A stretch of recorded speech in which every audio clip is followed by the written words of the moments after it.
Hey guys, hope everyone's doing well. So I just wanted to do a quick video about getting back to competition, competing after like a long layoff.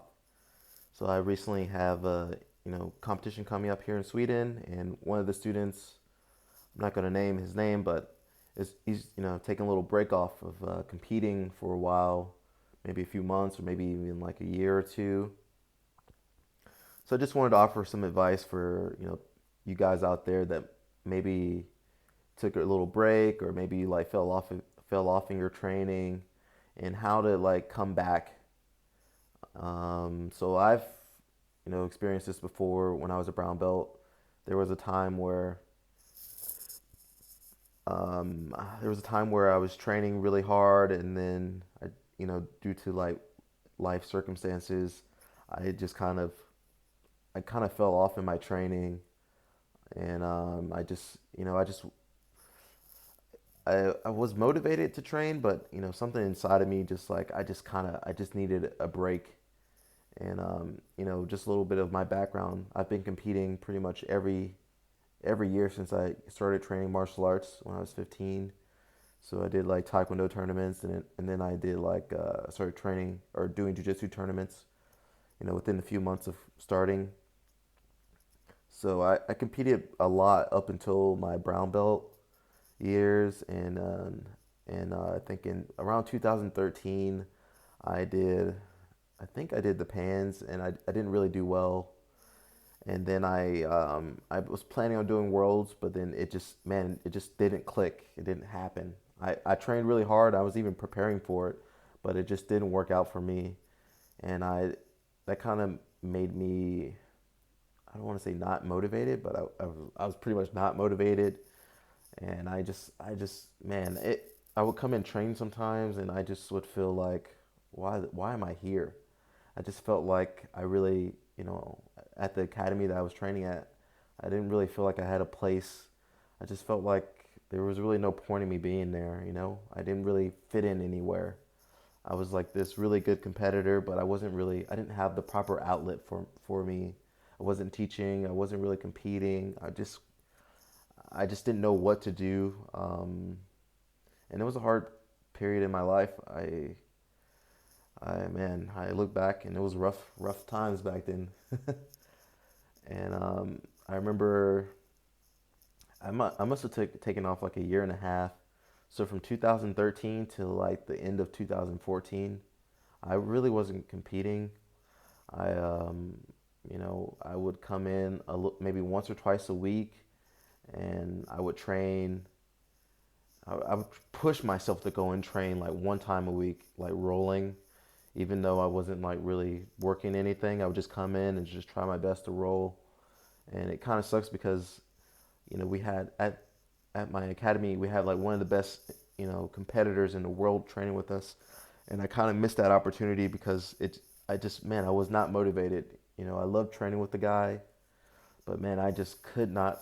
Man, it was hard just to get in there one time a week, and I wasn't really training, but I knew I was like tough, so luckily I could help the other guys in their training. So I would just come in and be like badass for a little bit, then gas out, and then I would go and drill with my good friend Clinton. I would just go and drill like once a week on like Fridays. So I would train, pretty hard one time a week, and then I would drill with my friend Clinton, maybe once on Fridays, and that kept it fun for me. And throughout this period of time, I would just train, maybe once or twice a week, and man, I just tried my best to keep it fun, and just I didn't put any pressure on myself to compete. I didn't put any pressure on myself to get to the next belt, black belt. I didn't put any pressure on myself to really even be there. I just wanted to make it something fun for myself. And that was the only way I got through that time period, because I remember just thinking, man, when I would be in a class, I would be like, man, what am I doing here? What am I doing here? Why am I here? Maybe I should go somewhere else. I was just in like this kind of purgatory where I didn't know what to do. And I think, you got to go through that in your life sometimes, and you got to kind of find the direction that you want to go into. So I kept doing this for a while, and then I don't know exactly what happened. Actually, I do know exactly what happened. It's kind of personal, but I started training a little bit more, and then I couldn't like afford to train. This is kind of funny. So I couldn't like afford to train jujitsu. I was a brown belt. I already won worlds and shit before, but I couldn't afford to train. So I would sneak in to like the 7 a.m. classes, and then I had my friend John. He would teach the 7 a.m. So I would just come and hang out, and then 7 a.m. is kind of like the dad class. So you had all the dad bods in there, the dad bods in there training. So I would just sneak in, and then I would just train. I would come. I think every day I would go.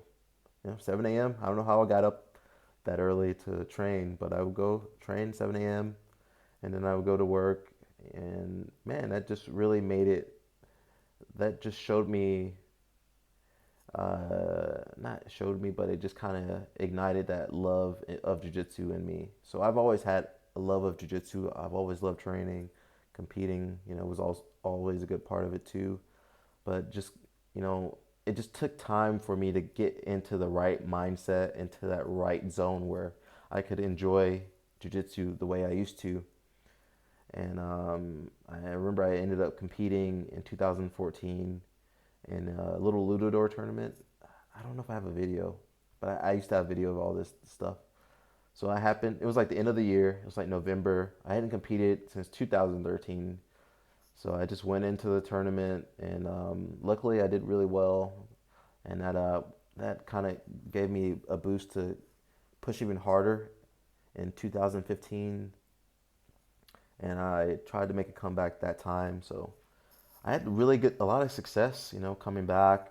It was really surprising because I won like the Line Open, Winter Open that year, or the Spring Open, Winter Open. So I won the 2015 Atlanta Winter Open, and then I went on to win the Abu Dhabi Pro East Coast Trial. So I had a lot of success, and then I went to Pans and got second place, and then later that year got my black belt. So I could have saved myself a lot of the hassle. I could have done all this stuff before if I had never taken that break. But I feel like I really needed that break because before then I had, I did so much jujitsu, competed so much. I feel like I had so much pressure on myself to compete and do really well and to win. I had won, worlds as a purple belt, and then I wanted so bad to win as a brown belt. I remember I pushed so hard, and it got to a point where jujitsu wasn't fun for me, and I would just force myself to go in and train. And I remember beating myself up on like little mistakes in training, or if I didn't win a tournament, I would just be so hard on myself. And I got to just a breaking point where I just didn't enjoy it. So I don't know if my story helps you guys any at all, but the only way I got through that time period was just taking my time. I gave myself, time to rest. Give myself, I gave my body time to rest, and I pursued like other interests. I was doing other things, just seeing like, if jujitsu didn't work out, what else would I be able to do? What else did I like to do? So I really, I spent a lot of time just thinking introspectively. I spent a lot of time reading, and I just spent, time just learning more about myself. And then, I kept trying to keep myself into the academy. Even when I hated being there, I would go and drill, with my friend Clinton, and man, I just made it as fun as possible. And I didn't really care about the techniques. I just wanted to hang out with my friend. And then I would train a little bit just to kind of spar. And then, eventually the hunger kind of came back. I got hungry to get back in shape and to get back into that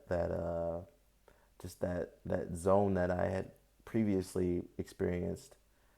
So there's no way you can rush that kind of thing where, or not that thing, but that process where you're unsure of yourself or unsure of what you're doing with your jujitsu. You just kind of have to, maybe take a little break or kind of taper down your training and then just kind of try to reignite your love for it. So for me, just I just eventually I kept training a little bit, and then I was like, all right, man, I want to train a little bit harder. I want to push myself a little bit, and that was it. You know, it wasn't easy, and I had friends that I don't know if I had any friends that really reached out to me, but like specifically to talk about that.